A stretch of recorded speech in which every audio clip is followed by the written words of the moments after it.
Happy Christmas! Ho, ho, ho!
박사들이 왕의 말을 듣고 갈새 동방에서 보던 그 별이 문득 앞서 인도하여 가다가 아기 있는 곳 위에 머물러 서 있는지라.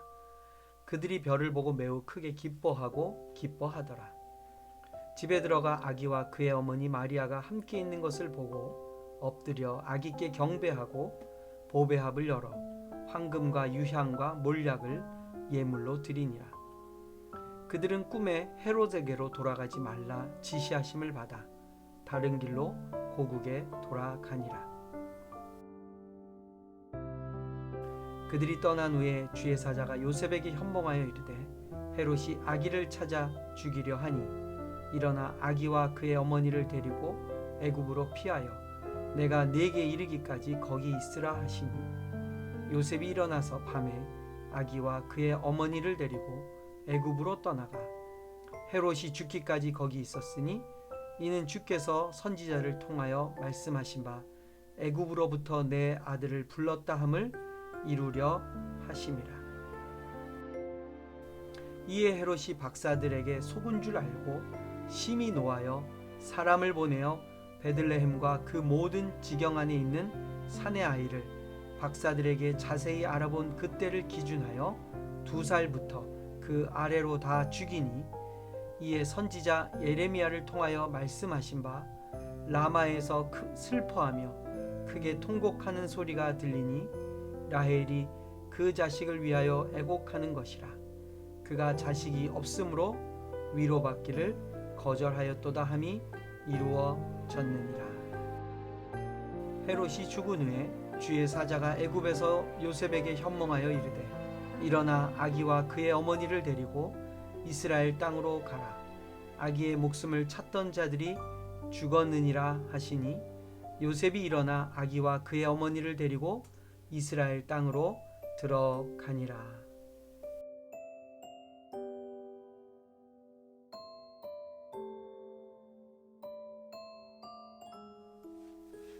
안녕하세요. 동네자은교회 김종일 목사입니다.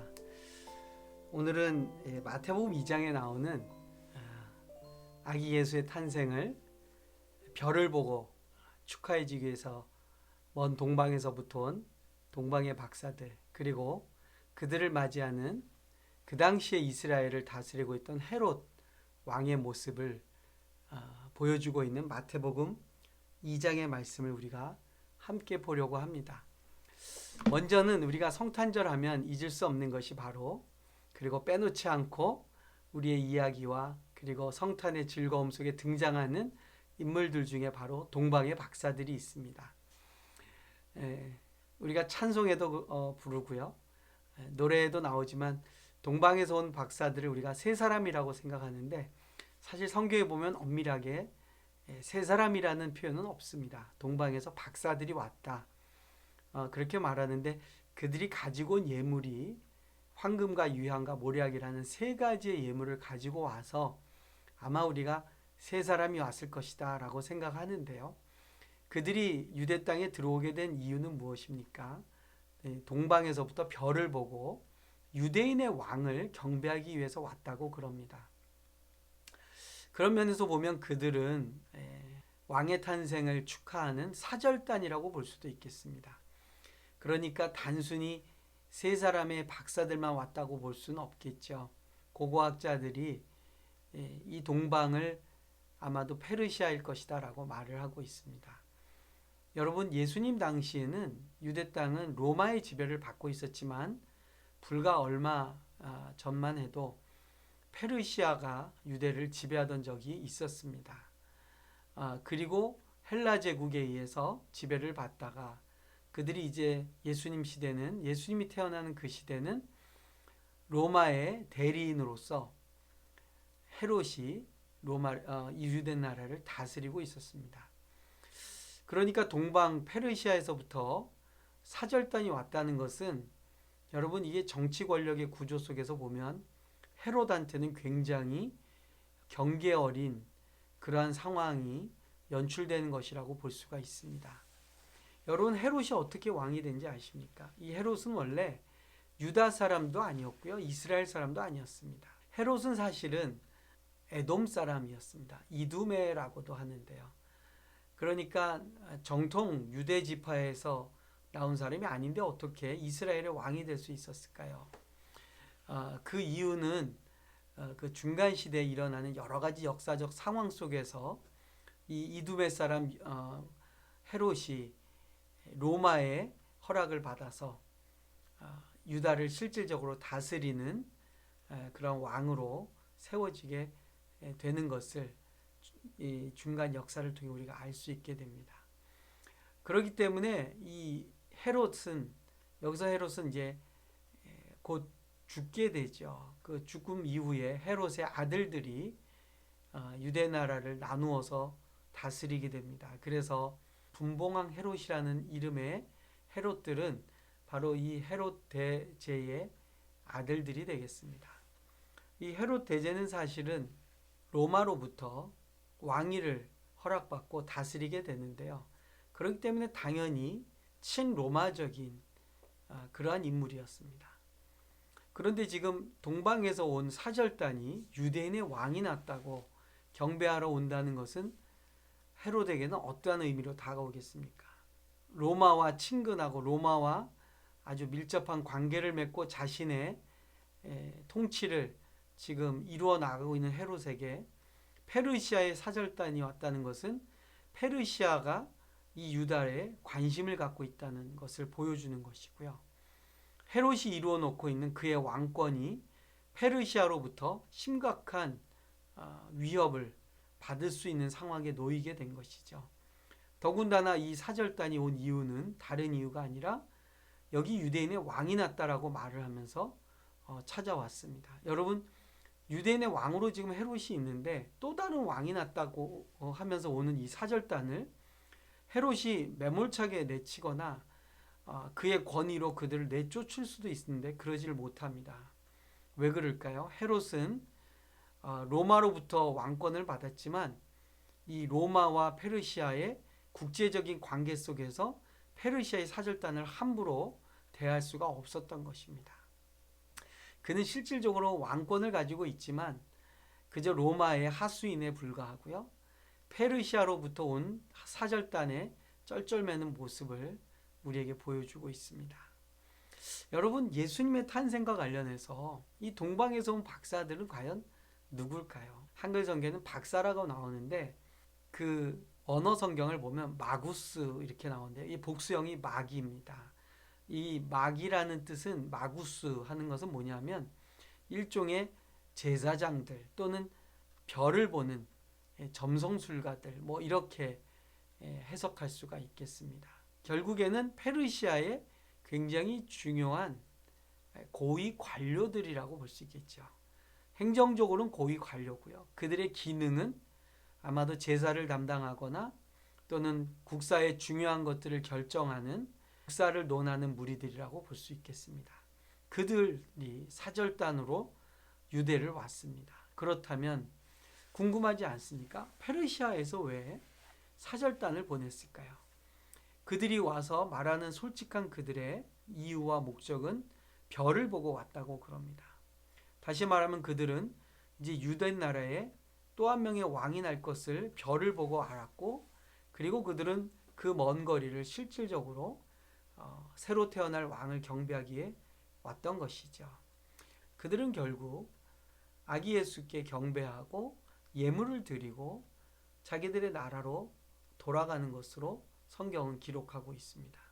여러분, 마태복음은 유대인을 위한 성경이라고 우리가 보통 그렇게 이해하고 있습니다. 그래서 마태복음 1장에는 예수님의 족보가 나오죠. 족보가 나온다는 것은 무엇입니까? 아브라함과 다윗의 자손 예수 그리스도의 세계라. 이 족보는 왕의 족보고요. 그리고 왕의 족보이기 때문에 유대인의 가장 위대한 왕인 다윗의 이름이 거론되고요. 그리고 단순히 왕의 족보가 아니라 이스라엘을 존재케 한 그들의 믿음의 조상 아브라함의 이름이 거론되는 것이 마태복음 1장의 족보가 되겠습니다. 그리고 지금 예수님은 진정한 왕으로 그리고 유다 지파의 후손으로 이방인 에돔 출신의 헤롯이 다스리는 그 시대에 유다 지파의 왕으로 베들레헴에서 탄생하신 예수님을 마태는 대담하게 보여주고 있습니다. 그리고 이제 2장에 가서 그 유대인의 왕으로 오신 예수를 먼 동방 페르시아에서 그를 경배하기 위해서 사절단이 온 것을 또한 기록하고 있습니다. 그런데 오늘 이 본문은 이 일로 인하여서 헤롯이 2살 아래 난 아이들을 다 죽이라는 명령을 받게 되고 그것으로 인해 어린 예수님과 그리고 그의 부모님이신 요셉과 마리아는 함께 애굽으로 피신을 하게 됩니다. 여러분, 이 전체적인 그림 속에 보면 동방에서 온 박사들이 나오고요. 그리고 그 당시에 로마의 권위에 의해서 왕으로 세워진 헤롯이 등장하고요. 그리고 만왕의 왕이신 예수님이 등장하시는데 결국 헤롯의 살해 위협을 피해서 애굽으로 피신하시는 모습을 보여주고 계십니다. 결국 그 어린 예수는 애굽에 있다가 이 헤롯이 생명을 잃게 됨으로 인해서 고향으로 다시 돌아오게 됩니다. 그러면 이 본문은 무언가 구약의 사건을 우리에게 좀 생각나게 한다고 저는 그런 느낌을 좀 갖게 됩니다. 왜냐하면 마태복음 1장이 예수님의 족보를 이야기하면서 구약의 인물들을 담대하게 그리고 아주 비교적 소상하게 거론하고 있고요. 그리고 그 구약의 인물 가운데는 다윗과 아브라함이 등장하고 있습니다. 그런데 여러분, 아브라함과 하나님 사이의 언약의 예식 속에 꽤 흥미로운 하나님의 약속 한 가지가 들어 있습니다. 제가 그 본문을 여러분과 함께 같이 좀 보았으면 합니다. 바로 창세기 15장에 나오는 내용이 되겠습니다. 15장 17절부터 제가 한번 읽어보겠습니다. 해가 져서 어두울 때에 연기난 화로가 보이며 타는 횃불이 쪼갠 고기 사이로 지나더라. 그날에 여호와께서 아브라함과 더불어 언약을 세워 이르시되 내가 이 땅을 애굽 강에서부터 그 큰 강 유브라데까지 내 자손에게 주노니. 사랑하는 우리 성도 여러분, 하나님이 수천 년 전에 아브라함과 맺은 언약 속에 보면요, 아브라함에게 주시는 그리고 그 후손에게 주시는 땅의 범위를 두 강을 가지고 설명을 하고 계십니다. 그 강은 애굽강에서부터 유브라데 강까지라고 말합니다. 여러분, 애굽강은 우리가 알다시피 나일강을 말하는 것이죠. 그 다음에 유브라데 강은 바로 어디냐면요, 이게 바로 아브라함의 고향과 관련된 지역입니다.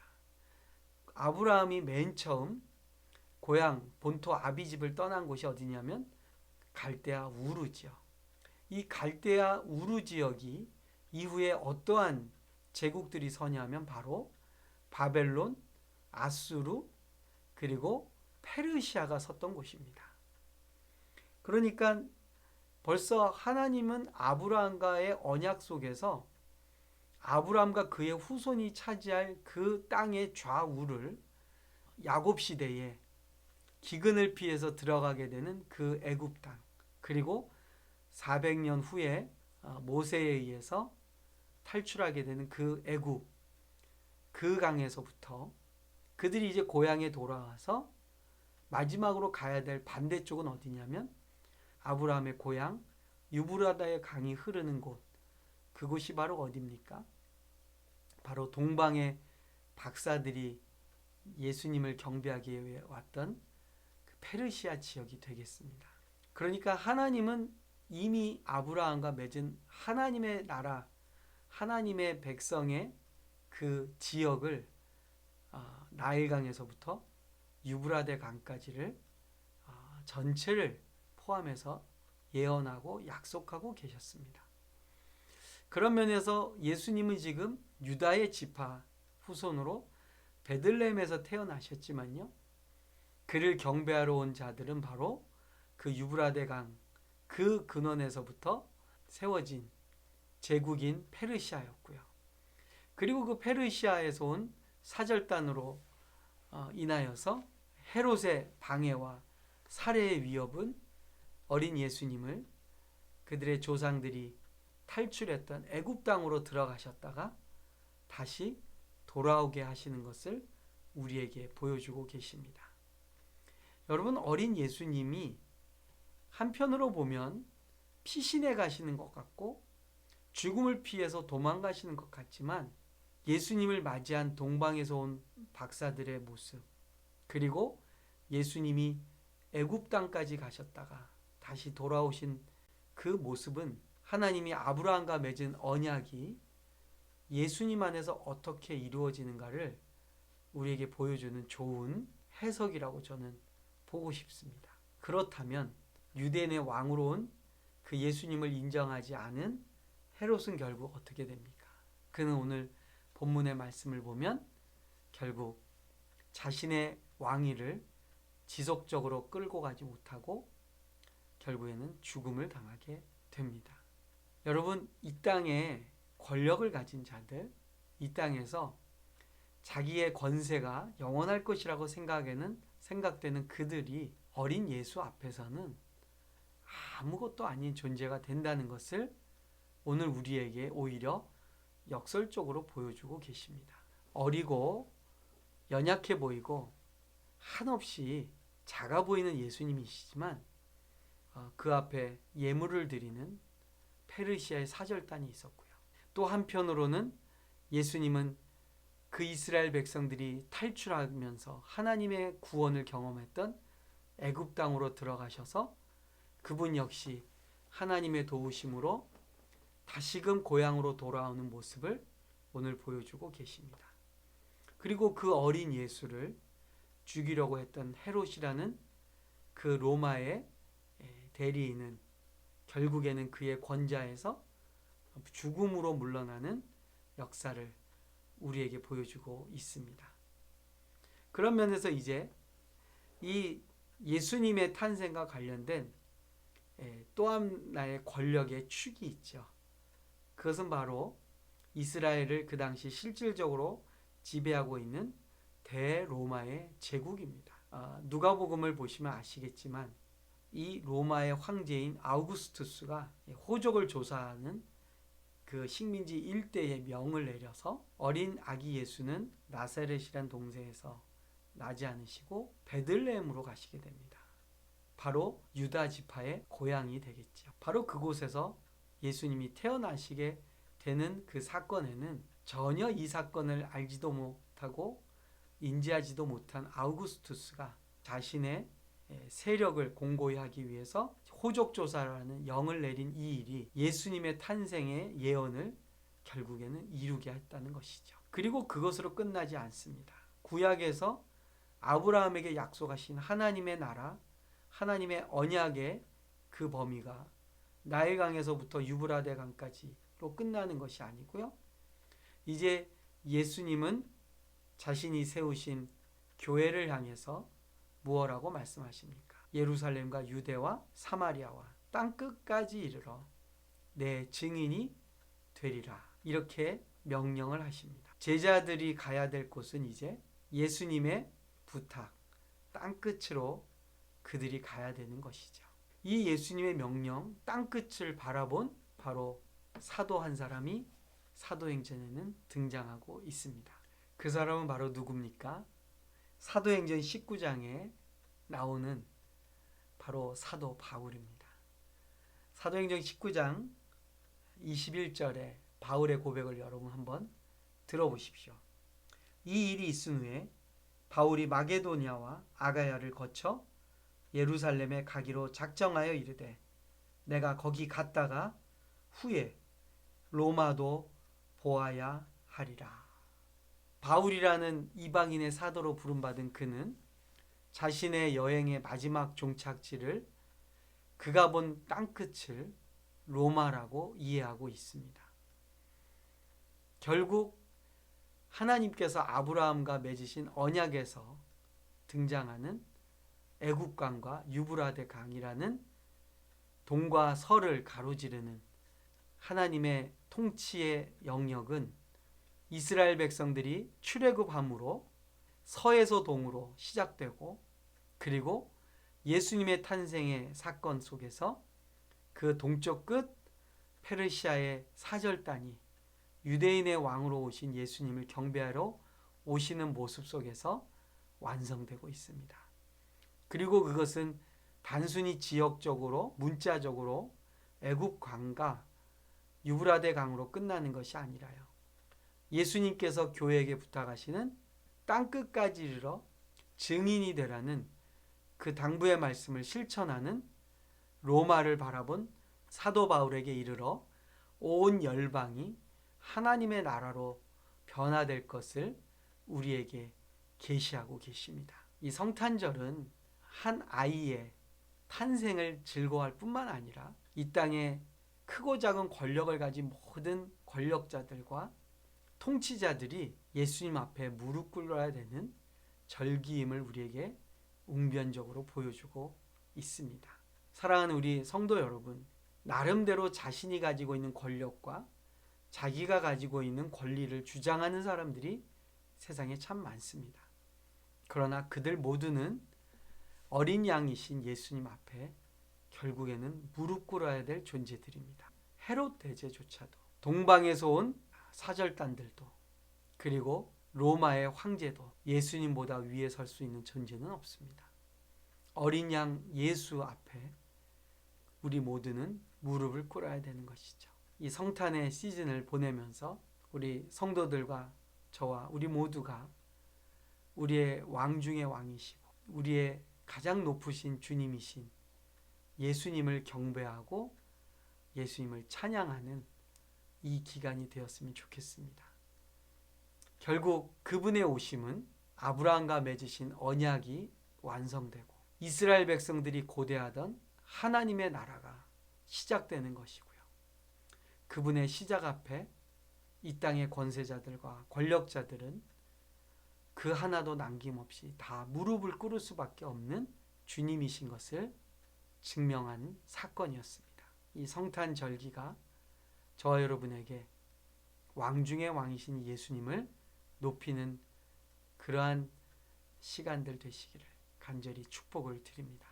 주님 안에서 우리의 왕이신 예수님을 영원토록 높이시는 그러한 한 주 되시기를 주님의 이름으로 축복을 드립니다.